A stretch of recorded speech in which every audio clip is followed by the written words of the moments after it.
दोस्तों, in this report and analysis में आपका स्वागत है। दोस्तों, हाजिर है हम एक बार फिर से आज की डिफेंस सूट सीरीज लेकर।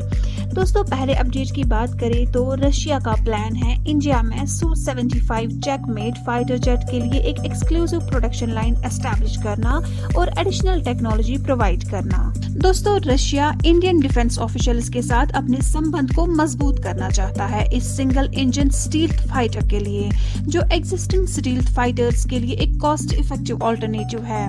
Su-75 चेकमेट को प्राइमरली एक्सपोर्ट मार्केट्स के लिए डेवलप किया जा रहा है और रशिया इंडिया को ट्रांसफर ऑफ टेक्नोलॉजी और लोकल प्रोडक्शन राइट्स ऑफर करने के लिए तैयार है, जिसमें इंडिया में एक एक्सक्लूसिव प्रोडक्शन लाइन शामिल होगी। Su-75 चेकमेट के डिजाइन में कई मॉडिफिकेशंस और इम्प्रूवमेंट किए गए हैं, लेकिन इसका पहला फ्लाइट 2026 तक डिले हो गया है। रशिया एयरक्राफ्ट को सेकंड स्टेज इज़-दिली 30 या AL-51F1 इंजन्स के साथ इक्विप करने का प्लान बना रहा है, जो सुपीरियर परफॉर्मेंस कैरेक्टरिस्टिक्स देंगे। ये एयरक्राफ्ट उन देशों के लिए एक कॉस्ट इफेक्टिव सोल्यूशन के रूप में पोजीशन किया गया है जो स्टील्थ फाइटर कैपेबिलिटीज चाहते हैं, लेकिन दूसरे 5th जनरेशन एयरक्राफ्ट के हाई प्राइस टैग को अफोर्ड नहीं कर सकते।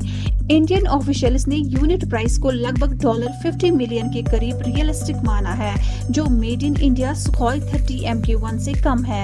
रशिया स्ट्रेटेजिक पार्टनरशिप भी चाह रहा है, जिसमें हाल के नासिक प्लांट का यूज Su-30 MK1 के एक्सपोर्ट हब के रूप में किया जा सके। बढ़ते हैं एक और अपडेट की ओर। टाटा एडवांस्ड सिस्टम्स ने अपने नए ट्रक माउंटेड होविट्जर का अनवेलिंग अनाउंस किया है। दोस्तों, ये TMH TASL के एडवांस्ड टॉवर्ड आर्टिलरी गन सिस्टम पर बेस्ड है और कल्याणी ग्रुप के MGS के साथ कम्पीट करेगा। TMH Tata LPTA truck platform का यूज करता है, जो एक्सेप्शनल मोबिलिटी और वर्सटैलिटी ऑफर करता है। इसका इंडायरेक्ट फायर फ्लेक्सिबिलिटी सिस्टम इसे ट्रेडिशनल गन होविट्जर रोल्स में भी काम में ले सकता है और इसका टैक्टिकल और रोड स्ट्रेटेजिक मोबिलिटी इसे हर तरह के ऑपरेशनल सिनेरियोज में इफेक्टिव बनाता है।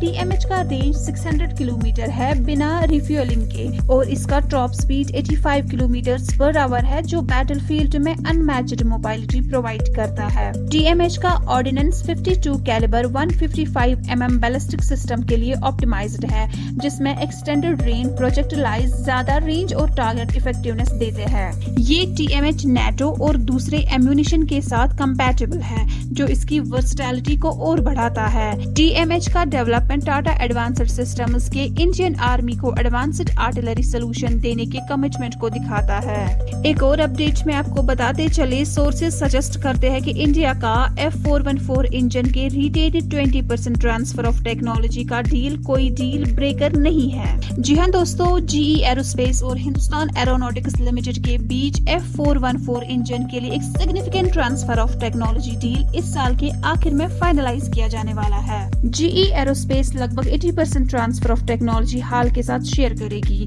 जिससे लोकल मैन्युफैक्चरिंग बेंगलोर में शुरू की जा सकेगी।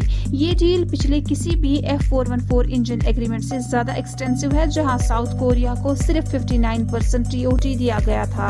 बाकी 20% ऑफ टेक्नोलॉजी को GE डायरेक्टली हाल को सप्लाई करेगा, जिससे GE अपने इंटेलेक्चुअल प्रॉपर्टी राइट्स को मेंटेन और प्रोटेक्ट कर सकेगा। दोस्तों, आपको बता दें, ये विदहेल्ड टेक्नोलॉजी इंडियन कंपनीज के लिए डील ब्रेकर नहीं होगी और इंडिया आगे चलकर अपनी खुद की डेवलप्ड टेक्नोलॉजी से इसे रिप्लेस कर सकता है। ये डील इंडिया की डिफेंस इंडस्ट्री के लिए एक मेजर माइलस्टोन है, क्योंकि इससे फॉरेन सप्लायर्स पर डिपेंडेंस कम होगी, डोमेस्टिक इंडस्ट्रीज और जॉब्स के लिए नई अपॉर्चुनिटीज बनेंगी और इंडिया की एडवांस्ड इंजन टेक्नोलॉजी कैपेबिलिटीज को एनहांस किया जा सकेगा। आज की डिफेंस सूट सीरीज में फिलहाल इतना ही। ऐसे और इन्फॉर्मेटिव वीडियोस के लिए हमारे साथ जुड़े रहिए।